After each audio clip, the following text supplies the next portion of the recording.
जय हिंद। आज हम BSc part third book vector analysis से प्रॉब्लम को सॉल्व करने जा रहे हैं। देखिए प्रॉब्लम क्या है। Find the condition for the equations vector R cross vector A equal to vector B comma vector R cross vector C equal to vector D to be consistent assuming the condition for the consistency to be satisfied solve the equation. अब देखिए solution यहाँ से vector R cross vector R cross vector A equal to vector B. इसका मतलब क्या होता है, इसका समझिए। यहाँ पे वेक्टर बी जो है सो आर पे परपेंडिकुलर है और वेक्टर बी जो है ए पर भी परपेंडिकुलर है। कहने का मतलब समझ में ना, वेक्टर वेक्टर वेक्टर बी जो है सो आर पे भी परपेंडिकुलर है और वेक्टर बी जो है ए पे भी परपेंडिकुलर है। इसका कंडीशन क्या निकलता है, अगर ये आर पे परपेंडिकुलर है, वेक्टर बी अगर आर पे परपेंडिकुलर है तो vector B dot vector R equal to zero होगा, और वेक्टर बी अगर ए पे परपेंडिकुलर है तो vector B dot vector A equal to zero. ये कंडीशन आता है यहाँ पे, ठीक है। इसका मतलब यही होता है, तो ये हम कंडीशन यहाँ पे इसके सामने में लिख दिए। फिर that is vector R cross vector A equal to B. अब क्या करेंगे, दोनों तरफ लिखेंगे taking cross product of both side with vector D we get. मतलब वेक्टर डी से दोनों तरफ मल्टीप्लाई करेंगे, किससे, क्रॉस प्रोडक्ट से। तो देखिए vector D cross vector R cross vector A equal to vector D cross vector B. अब देखिए यहाँ पे स्केलर ट्रिपल प्रोडक्ट का फॉर्मूला होता है। यहाँ पे इसको कैसे मल्टीप्लाई करते हैं, देखिए यहाँ पे वेक्टर डी डॉट वेक्टर ए, पहले इसको दोनों के साथ करेंगे और ब्रैकेट्स वेक्टर आर को बाहर रखेंगे, minus vector D dot vector R, इसको फिर ए को बाहर रखेंगे, equal to vector D cross vector B. Equation first मान लेंगे। नेक्स्ट देखते हैं, नेक्स्ट क्या था, vector R cross vector C equal to vector D. Vector R cross vector C equal to vector D.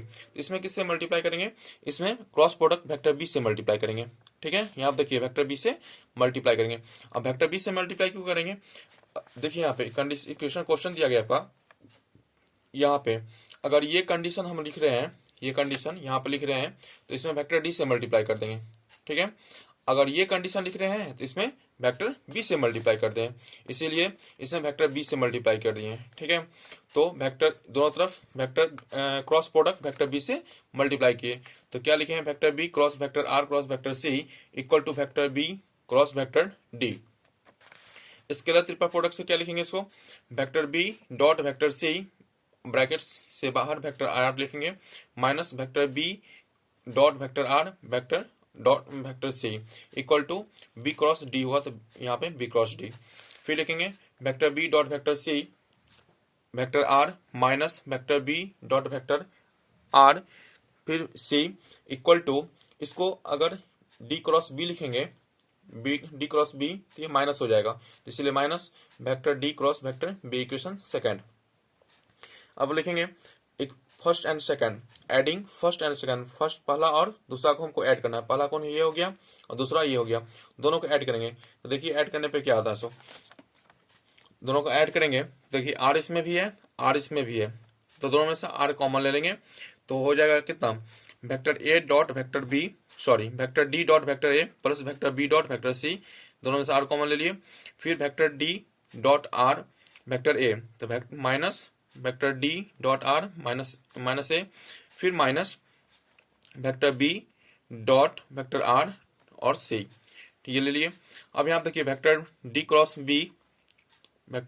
Vector B, फिर क्या होगा, minus vector D cross vector B, ठीक है, vector D cross vector B. ध्यान दीजिए यहाँ पे, तो ये पॉजिटिव है, ये निगेटिव कैंसिल होगा यहाँ पे। उसके बाद देखिए अब ध्यान दीजिएगा, हमने कंडीशन कुछ लिखा है यहाँ पे।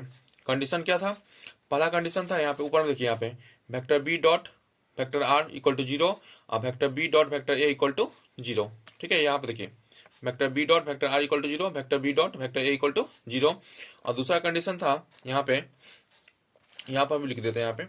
और देखिए यहाँ पे क्या कहता है, यहाँ पे वेक्टर इसका जो कंडीशन होगा, सो देखिए यहाँ पे इसका मतलब क्या होता है, vector R cross vector C equal to D vector है, तो इसका मतलब है जो वेक्टर डी जो है से आर पे भी परपेंडिकुलर है और वेक्टर डी जो है सो सी पर भी परपेंडिकुलर है, समझ में आया ना।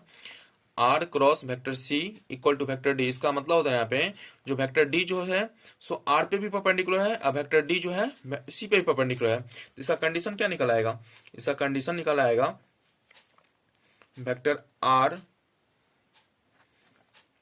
Vector D dot R equal to zero, vector D dot vector R equal to zero, और vector D dot vector C equal to zero, ये कंडीशन आएगा। ठीक है, अब यहाँ पे देखिए पहला कंडीशन यहाँ था ऊपर में, दूसरा कंडीशन यहाँ पे आएगा, ये सारा वैल्यू पुट करेंगे। ठीक है, तो अब ध्यान दीजिए यहाँ पे, तो vector D dot vector R इसकी जगह पे भी क्या आ जाएगा, जीरो होगा, और vector B dot vector R ऊपर से देखिए आप ऊपर में हम लिख चुके हैं कंडीशन, वहां से इसका वैल्यू भी जीरो, तो यहाँ पर भी जीरो रखेंगे, यहाँ पर भी जीरो, तो ये सारा कंडीशन जीरो, ये भी कंडीशन जीरो, और ये तो कैंसिल हो गया, जीरो ही बचेगा। तो vector R dot vector R brackets vector D dot vector A plus vector B dot vector C minus zero equal to zero.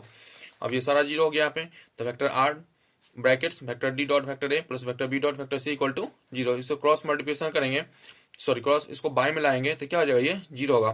तो vector D dot vector A plus vector B dot vector C equal to zero, which is required condition. ठीक है, तो I hope ये question आपको समझ में आया हो। अगर ये क्वेश्चन समझ में आया तो लाइक कीजिए, सब्सक्राइब कीजिए, ज़्यादा से ज़्यादा शेयर कीजिए और कमेंट जरूर कीजिए ये क्वेश्चन कैसा लगा। Thank you.